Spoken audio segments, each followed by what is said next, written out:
এখানে গতবারও আমি এসেছিলাম। এখানে সব সময় শান্তি শৃঙ্খলাভাবে এই পূজা অনুষ্ঠিত হয়। আপনারা আরো জানেন এটা কিন্তু একটা ধর্মীয় অনুষ্ঠান।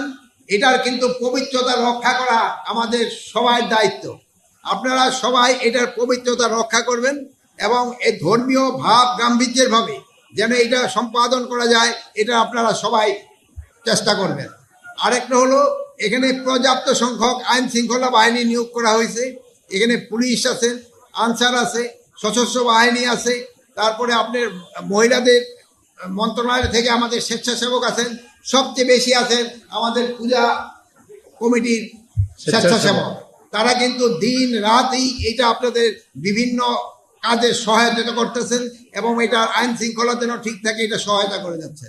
তবে আপনারা জানেন যে চিটাগাঙে স্পেশালি খাগড়াছড়ি এবং গুইমারাকে একটা ঘটনা ঘটছে। এই ঘটনাটা ঘটার উদ্দেশ্য ছিল যেন এই পূজাটা শান্তিপূর্ণভাবে যেন না হতে পারে।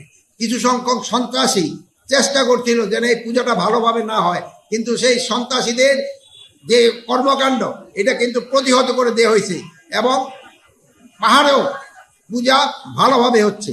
এই সন্ত্রাসীদের থেকে আপনারা সবাই চেষ্টা করবেন আমাদের এই পূজাটা যেন ভালোভাবে হতে পারে। সন্ত্রাসীরা কিন্তু সব জায়গায় চেষ্টা করবে এবং সন্ত্রাসীদের কিছু মদতদাতা রয়ে গেছে, এরা দেশে বাহিরে থেকেও মদতদাতা রয়ে গেছেন। এই মদতদাতাদের থেকেও আপনারা তাদের যে একটা খারাপ ইচ্ছা এটা আপনারা কিন্তু দূর করে দিতে পারবেন। আর আপনারা সাংবাদিক ভাইয়েরা আপনারা সব সময় সত্যি সংবাদ প্রচার করেন, সত্যি সংবাদ প্রচার করবেন, যেন কেউ যদি কোনো অসত্য সংবাদ দেয় ওটা যেন কি বলে বন্ধ হয়ে যায়, তার আর ওটা যেন তারা প্রকাশও করতে না পারে, যাচাই না করে যেন। আর কোনো কিছু সংবাদ ভাইয়েরা বলছে যাচাই না করে আপনারা দিবেন না। একটা কিন্তু নতুন অ্যাপও করা হয়েছে, আপনাকে যদি কোনো কিছু থাকে ভাইদের সাথে আছে, ভাইরাও কিন্তু অ্যাপের সাথে সম্পৃক্ত, তারা আপনাদের সঠিক সংবাদটা দিতে পারবে।